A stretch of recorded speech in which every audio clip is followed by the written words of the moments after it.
मैं डॉक्टर देवेंद्र कुमार मिश्र, सहायक professor, JLS college, Majhaulia, West Champaran, department of history. आज बच्चे आप लोगों से हम हर्षवर्धन के शासन व्यवस्था के विषय में पुनः वार्तालाप करेंगे और विस्तार से इसके बारे में आप सबों को समझाने का प्रयास करेंगे। काफ़ी लंबे समय से लॉकडाउन रहने के कारण कक्षाएं बाधित हैं और आप लोगों से इस तकनीकी के द्वारा संवाद करने का अवसर प्राप्त हुआ है। कोविड-19 की स्थिति विषम बनी हुई है। अभी तक कोई वैक्सीन की इजाद नहीं हुआ है। कोई देश इसमें अभी तक सफल नहीं हो पाया है। इस वायरस को समाप्त करने का एक ही चक्र है कि आप स्टे घर पे करें, साफ सुथरे रहें, समय समय पर अपने हाथों को धोते रहें, कभी भी बाहर निकलें तो मास्क लगा के निकलें, कहीं कोई खरीदारी करने जाएं तो सोशल डिस्टेंसिंग का पालन करें, विशेष परिस्थिति में ही घर से निकलने का प्रयास करें। यही भारत सरकार और बिहार सरकार का निर्देश है और ये सब हम लोगों के हित की बातें हैं। काफ़ी लोगों ने अपनी जान गंवाई है इस बीमारी से। भारत के साथ साथ पूरे विश्व में लोगों ने अपने जान को खोया है। इससे आप लोगों से आग्रह है कि इन सारे नियमों का पालन करें और इससे अपने आप को सुरक्षित रखें। आज आप लोगों को हर्षवर्धन की प्रशासन व्यवस्था के विषय पर चर्चा करेंगे। हर्षवर्धन एक विजेता तथा साम्राज्य निर्माता होने के साथ साथ हर्ष एक कुशल प्रशासक भी था। उसके अंदर प्रशासनिक क्षमता की काफ़ी थी। उसकी शासन व्यवस्था का पता हमें वान के हर्ष चरित्र तथा वेंग सांग के यात्रा विवरण के साथ साथ उसके कुछ लेखों से भी प्राप्त होता है। किसके लेख से? हर्षवर्धन के। वेन सांग के जो विवरण हुआ है उसमें वेन सांग के कुछ लेख हैं।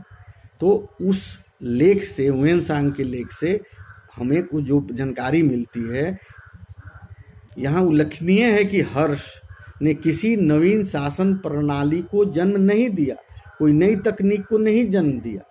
उसने गुप्त शासन प्रणाली को ही, जो गुप्त शासन की प्रणाली थी, जो नियम थे, उसको ही कुछ संशोधन और परिवर्तनों के साथ अपना लिया।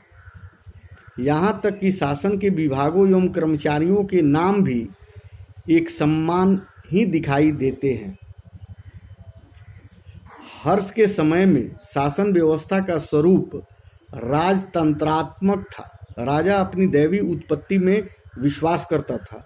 वह महाराजाधिराज, परम भट्टारक, चक्रवर्ती, परमेश्वर जैसी महान उपाधियां धारण करता था। हर्ष चरित्र में हर्षवर्धन को सभी देवताओं का सम्मिलित अवतार कहा गया है। क्या कहा गया है? कि ये भगवान के अवतार ही हैं। उनकी तुलना किन किन भगवानों से हुई है? तो शिव से, इंद्र से, यम से, वरुण से, कुबेर से आदि से करते हुए सभी सम्राटों में श्रेष्ठ बताया गया है। उल्लेखनीय है कि मौर्य काल के बाद राजस्व में देवत्व के आरोपण को जो भावना प्रचलित हुई, वह इस समय तक पूर्ण रूपेण प्रतिष्ठित हो गई थी। वह प्रशासन का सर्वोच्च अधिकारी था। सम्राट कार्यपालिका का प्रधान अध्यक्ष, न्याय का प्रधान न्यायाधीश तथा सेना का सबसे बड़ा सेनापति हुआ करता था। किंतु मानव उपाधियों से युक्त एवं शक्ति संपन्न होने के बाद भी हर्ष जो था एक निरंकुश नहीं था। उसका राजस्व संबंधी आदर्श अत्यंत ऊंचा था और सरल था। प्राचीन शास्त्रों के आदेशों का अनुसरण करते हुए उसने प्रजा रक्षक तथा पालन को अपना सर्वोच्च लक्ष्य बनाया। लक्ष्मी का फल दान देने तथा दूसरों को यश की रक्षा करने में है। मनुष्य को मन, वाणी तथा कर्म से प्राणियों का हित करना चाहिए।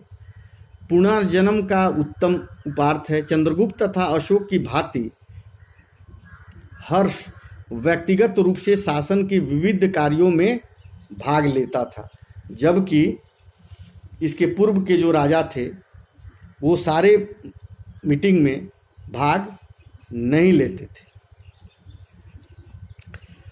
हुएनसांग ने हमें बताता है कि हर्ष का संपूर्ण दिन 3 भागों में विभक्त था। एक भाग में वह प्रशासनिक कार्य करते थे, दूसरे में 2 शेष जो बचते थे उसमें धार्मिक कार्यों में व्यतीत करते थे।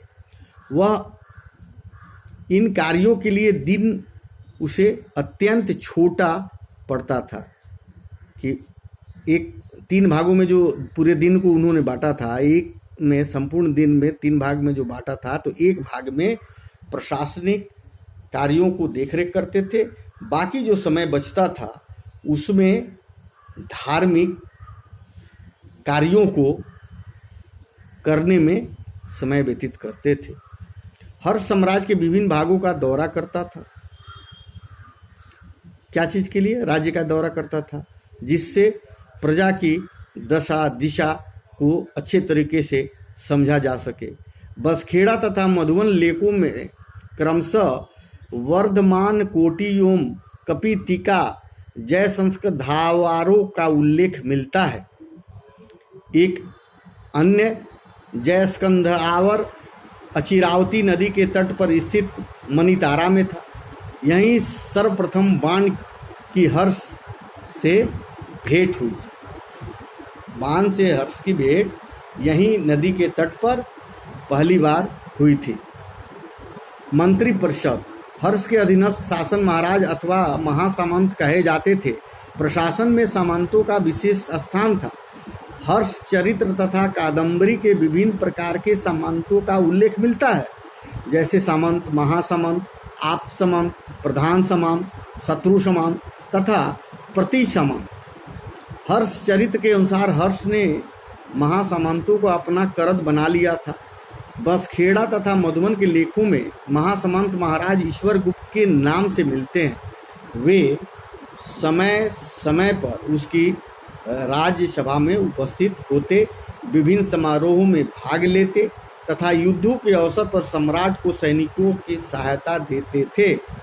हर्ष काल तक आते आते सामंत शब्द का प्रयोग भूस्वामियों, अधीन राजाओं तथा उच्च पदाधिकारियों के लिए होने लगा। जो ये पद राजा के लिए था वो बाद में कालांतर में चलकर जो भूस्वामी थे या जो उसके अधीन राजा आ जाते थे या जो उच्च पदों पर पदाधिकारियों की नियुक्ति थी, इनके लिए ये प्रयोग होने लगा। आमत तथा कुमारत जैसे पद की सामंती विरुद्ध बन गए थे।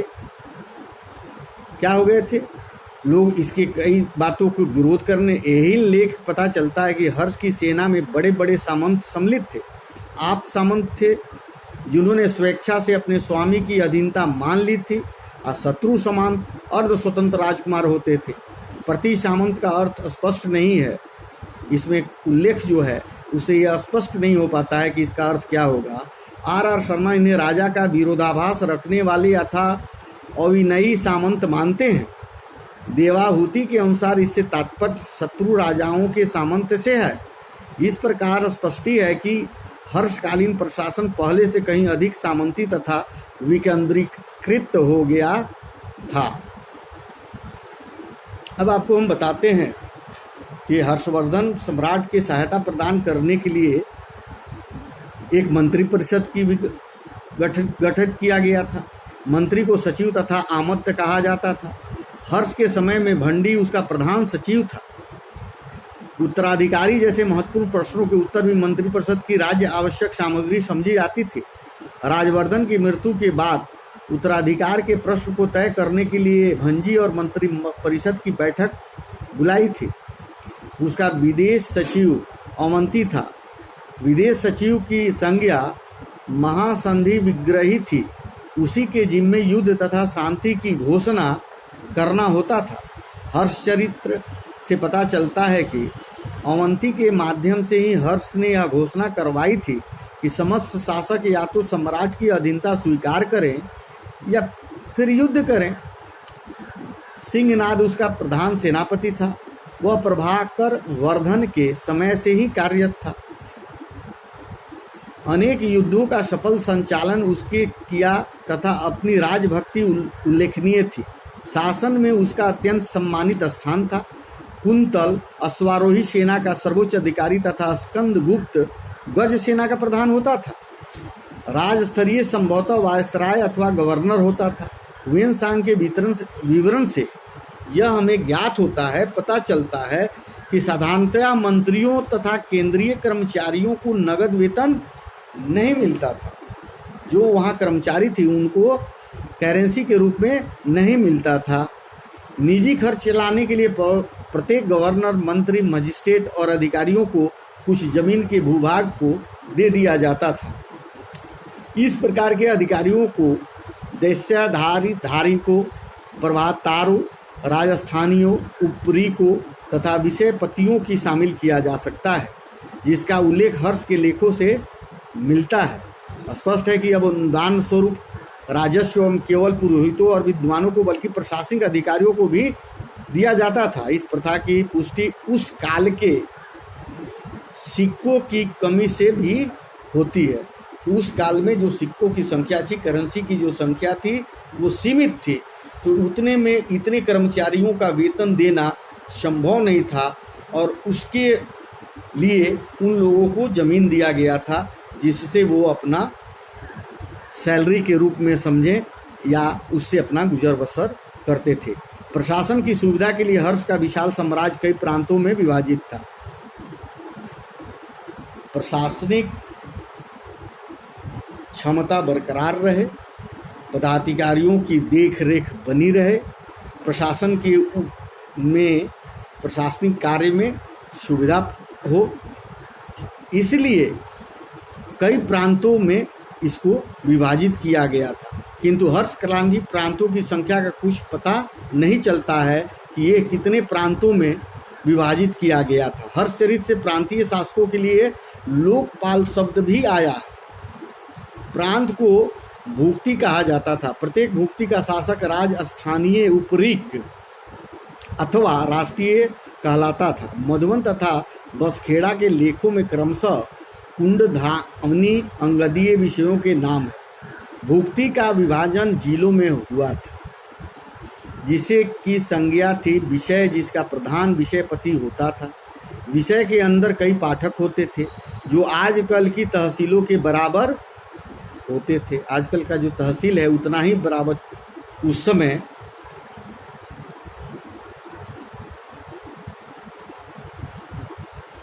एक संभाग हुआ करता था। ग्राम शासन की सबसे छोटी इकाई थी। ग्राम शासन का प्रधान ग्रामाछपट्टलिक कहा जाता था। उसकी सहायता के लिए अनेक कन्निक होते थे। हर्षकालीन साहित्य तथा लेखों में कुछ अन्य पदाधिकारियों के नाम भी मिलते हैं। इन सब के अलावा भी कुछ ऐसे नाम मिलते हैं कि उस समय इस तरह के पदों पर लोगों की नियुक्ति की गई थी, किंतु इनके वास्तविक अभिज्ञान के विषय में निश्चित रूप से बता सकना कठिन है। इनमें महत्तर गांव का मुखिया था। दौसा ध साधनिक का शाब्दिक अर्थ है कठिन कार्यों को संपन्न करने वाला। कुछ लोग इसे द्वारपाल या ग्रामाध्यक्ष मानते हैं। कई इतिहासकारों का अलग अलग मत है। कई लेखों में अलग अलग इसका उल्लेख है। प्रमातर का संबंध भूमि में पैमाने से लगता है, जबकि भौगोलिक राजस्व विभाग से संबंधित कोई अधिकारी रहा होगा। हर्ष चरित्र से लेख हारक तथा दृग्ध्वज का उल्लेख मिलता है। ये संदेशवाहक प्रतीक होते हैं। कुमार मात्य, द्रुतक, दिवीर आदि का भी उल्लेख मिलता है। कुमार मात्य गुप्त प्रशासन के उच्च अधिकारियों का एक वर्ग, एक समूह था जो किसी भी पद पर कार्य कर सकता था। हर्ष काल में भी यही स्थिति रही होगी। द्रुतक प्राय उच्च श्रेणी का मंत्री होता था। कभी कभी राज परिवार से संबंधित व्यक्ति भी इस पद पर रखे जाते थे। उनका मुख्य कार्य दान ग्रहीता को भूमि हस्तांतरित करवाना था। द्विवीर को लेखक में कहा जाता था, इसका पद भी अमात्य जैसा ही था। लोगों में कोई बेगार नहीं लिए जाते थे। ह्वेनसांग लिखता है कि शासन का संचालन ईमानदारी से होता था। लोग उस समय ईमानदारी से कोई भी कार्य किया करते थे।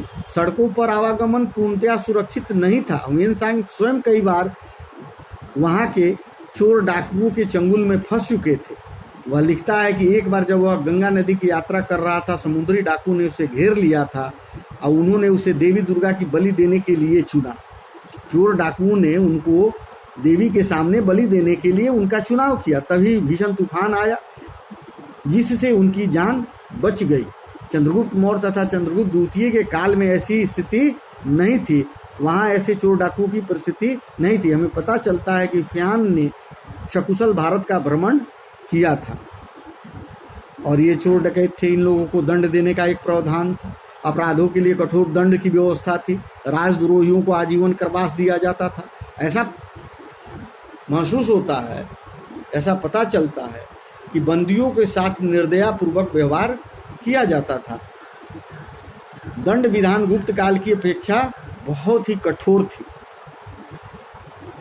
सामाजिक नैतिकता तथा सदाचार के विरुद्ध किए गए अपराधिक में नाक, कान, हाथ, पैर आदि काट लिए जाते थे।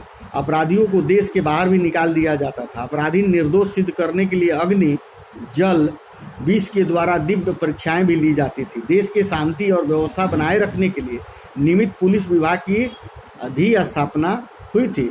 पुलिस कर्मियों को चाट या भाट कहा जाता था। दंड विधान तथा दांडिक पुलिस विभाग के अधिकारी होते थे। हर्ष के प्रशासन में राजस्व का भी मिला प्रशासन उदार एवं नरम था। साम्राज्य में बहुत कम कर लगाए जाते थे। हर्षकालीन तामपत्रों में केवल 3 करों का उल्लेख है। पहला है भूमि कर।